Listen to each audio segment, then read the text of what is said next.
You are 17. Football isn't something you play. It's the only place you have ever felt like yourself. One day, everything changes. You tear your ACL. Months pass, rehab, recovery, doubt, and finally, you are standing in front of your doctor.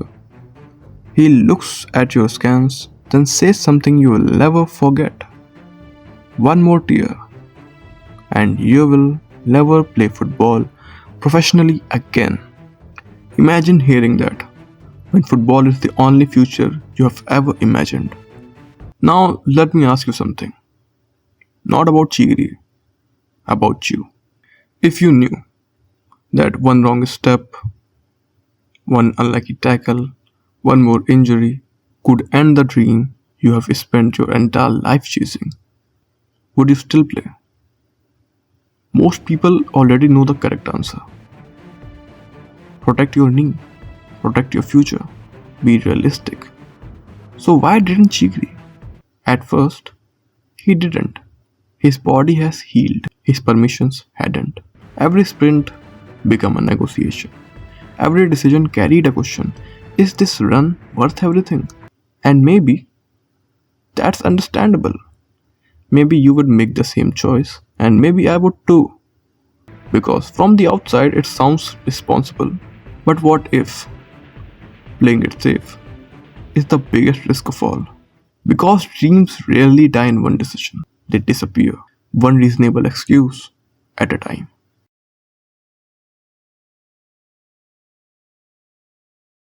Here's what I find fascinating. Fear almost never walks in your life and says, give up. If it did, you would ignore it. Instead, it says something much smarter. Not today. Wait until you are more prepared. Don't be emotional. Think about your future. Listen carefully. None of those sound like fear. They sound like intelligence. That's what makes them so dangerous. Think about Chigiri. His knee had recovered, but every time he looked at the field, his mind ran the same calculation. Is one sprint worth everything I worked for? It's a fair question. In fact, it's the kind of question any rational pair would ask. And that's exactly the trap. Because sometimes, the most dangerous decisions are the ones that make perfect sense. We have this strange belief that dreams are destroyed by dramatic movements. One terrible injury, one huge failure, one catastrophic mistake. But that rarely happens. Dreams usually disappear quietly. One postponed decision, one I will start next month, one compromise that feels too small to matter, then another, until one day you look back and realize you didn't lose the dream. You slowly replaced it. That's what happened to Chigiri. He didn't stop playing football. He stopped playing it like himself. And maybe that's even worse. Because the saddest part about fear isn't that it makes you quit. You are still chasing the dream, while asking you to become less and less of the person who wanted it in the first place. Maybe that's what makes self-deception so dangerous. It's because it doesn't sound like someone lying to you. It sounds like you. And that's why the hardest lies to detect are the ones you tell yourself in your own voice.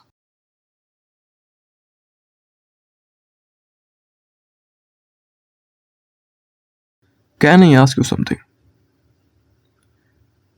Why didn't Chigiri just quit? Like really? Think about it. His future was on the line. His body had already betrayed him once. Everyone would have understood if he walked away. So why didn't he? I don't think the answer is courage. I think the answer is much more dangerous.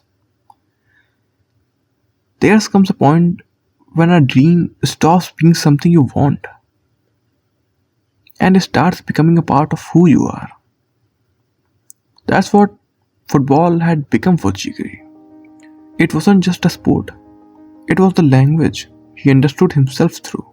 That's why people who have never experienced this kind of hunger often misunderstand it. They think, why sacrifice so much for one thing? Because from the outside, it looks like obsession. But from the inside, it feels like identity. And identity changes everything.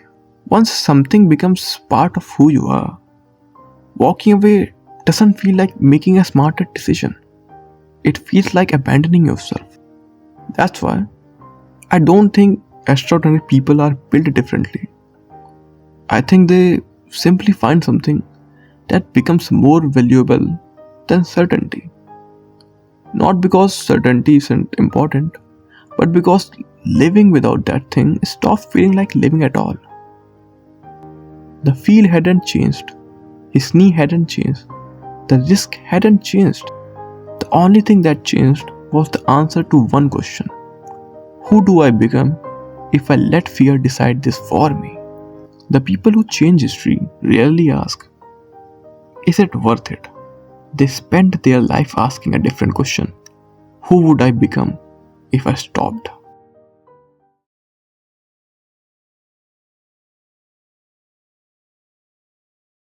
So, is this kind of ambition a blessing or is it a curse? I don't think there's a simple answer because it depends on where you are standing. From the outside, it looks exhausting. Sleepless nights, constant pressure, the willingness to risk everything for one goal. Most people look at that life and think, why would anyone choose this? But that's the strange thing. I don't think people like Chigiri feel like they are choosing it. I think they are answering something inside themselves. To someone who has never felt that kind of calling, it looks like suffering. To the person living it, it feels like meaning. And those aren't the same thing. People often assume that extraordinary people sacrifice happiness for success. I'm not convinced. I think that they are sacrificing comfort for meaning. And maybe those two things are easy to confuse. Comfort asks, how can I avoid pain? Meaning asks, what pain is worth enduring? Those are completely different questions. Maybe that's why this kind of ambition looks like a curse to everyone else.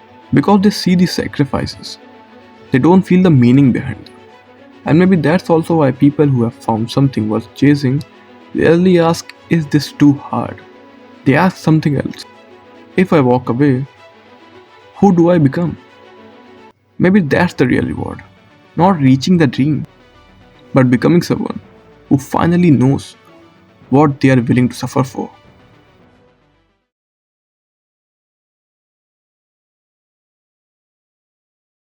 At the beginning of this video, I asked you a simple question.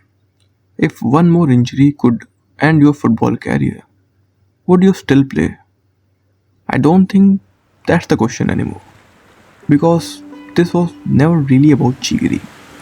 It was about something much quieter. The conversations we have with ourselves that nobody else ever hears. The voice that says, maybe next year. Maybe when you are ready. Maybe when the risk is smaller. Sometimes that voice is right. Sometimes waiting is the wise decision. But sometimes it isn't wisdom. It's fear borrowing your voice. And that's what makes it so difficult to recognize. Because the hardest lies to detect are the ones you tell yourself in your own voice. Maybe that's why Chigiri decisions matters. Not because everyone should make the same choice, not because risking everything is always noble, and not because every dream deserves every sacrifice. His story forces us to ask something far more uncomfortable. What happens when fear starts making decisions that only you were supposed to make? Maybe that's the real danger.